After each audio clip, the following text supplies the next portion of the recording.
Primetime family. I am here with Karley Scott Collins. How are we doing? I'm doing good. How are you? Good, good, good. So you have a new album coming out called Flight Risk. Kind of tell us how you came up with the title and the project idea.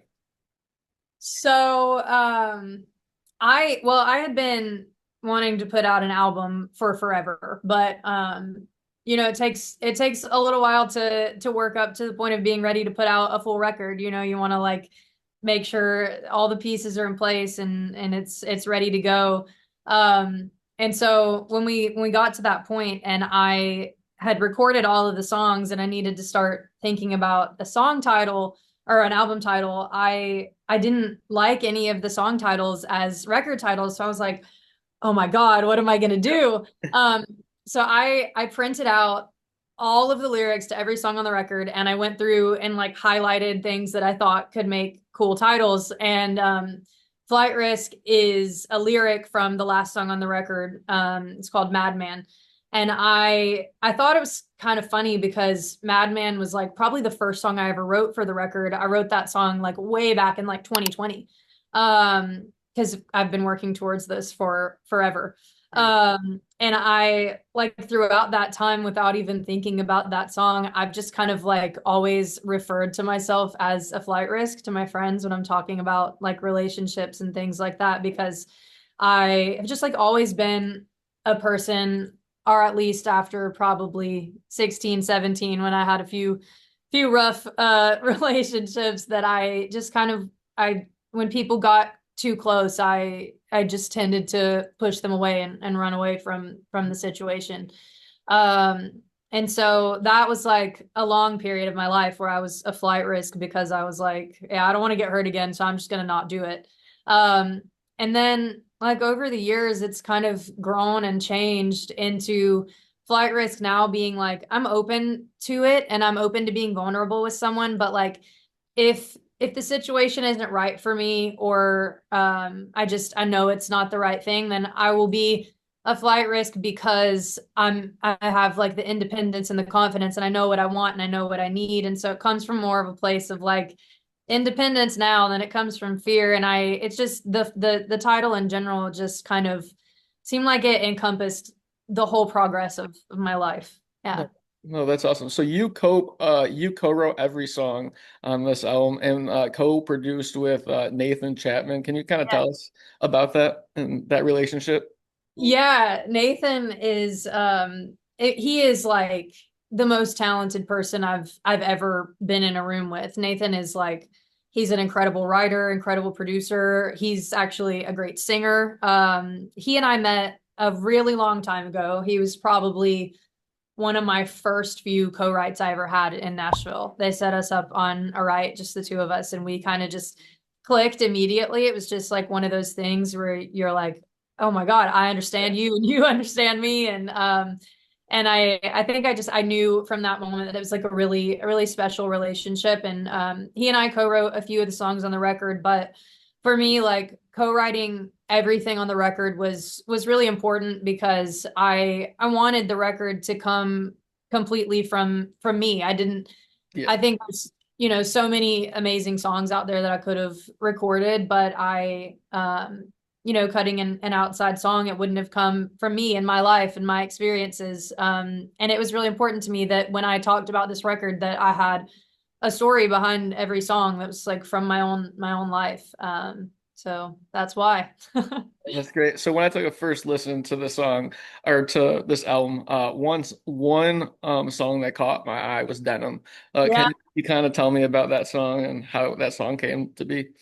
Yeah, I love that song. That is one of my favorite songs on the record too. It was actually the last song we wrote for the record. I wrote that song just a few days before we went in to cut the record. I was real mad because I had went through a breakup and I just was like it was one of those things where you were like, I don't even know who you are. Like I've fallen in love with someone that like doesn't even exist, and I was mad at him for being the worst person I've ever met in my life. And I and I was mad at myself for like falling for all the stuff. And so that song is kind of about all of that, Right. and just kind of loving a wolf in sheep's clothing. But I had a late night write, which I never do. We always are like writing in the morning or the afternoon, but we didn't write until like 9 p.m. because it was for like a it was like a camp here in town. And before I was going there, I was sitting on the couch playing guitar, and I started playing that riff that's in the intro of the song. So I brought that into the write, and some of the lyrics that I'd written down, and we wrote till like 1 a.m. But we wrote that song, and I was very excited about it, and I love that one. Cool. And then there's another song that I want to ask you about. This one's already out. Cowboy Shit. Can you tell us about that one? Yeah, Cowboy Shit is it right now is probably my favorite song to play live, because it's so much fun, and the people love it. But that song was never intended to be recorded, actually. I was a little nervous about, saying the S word on the but I was riding with some of my friends, and we'd already written a song, and I was about to go ride horses. And so when I was leaving, I was like, y'all, I'm on some cowboy shit right now. And and they were like, we have to write that song. And I was like, no, no, no. But they convinced me, we wrote it, and I didn't send it to anyone because I had a feeling that my team would make me say the S word on the record if they heard it. Yeah. Um, but they found the song like a year later, after we had written it, and they were like, "You have to record this song." We had so much fun recording it, and then like when I play it out, people all scream the words, and it's really fun. So that's one of my favorites too. That's great. So personally, what is one song you can't wait for your fans to hear and maybe even new listeners to hear?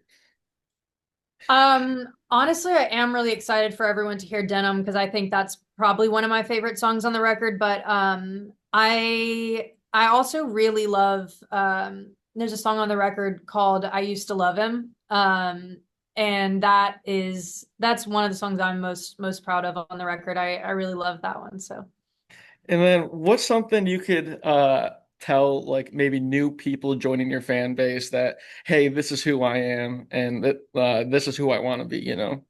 yeah. Hmm.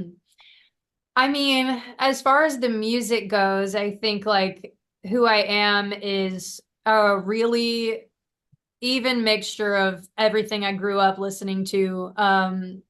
My dad raised me listening to like a lot of hard rock and heavy metal. And then my mom was like a big Stevie Nicks fan and like Tom Petty. And then my Nana bought me Willie Nelson and George Jones records. And so I loved all of that stuff. And I like to think that it all kind of comes out in the music as like a mixture of all of those things. So I hope that people hear a little bit of everything that I grew up on when they listen to the music. But I want people to get an idea for who I am as a person. I mean, I was raised in a small town. I'm close to my family. I have been through a lot of foolishness. And I want people to hear all of that in the music and relate to it. That's kind of the ultimate goal, I guess, when you release music and put it out is for people to see themselves in it and hear, the things they've gone through. So I hope people relate to it.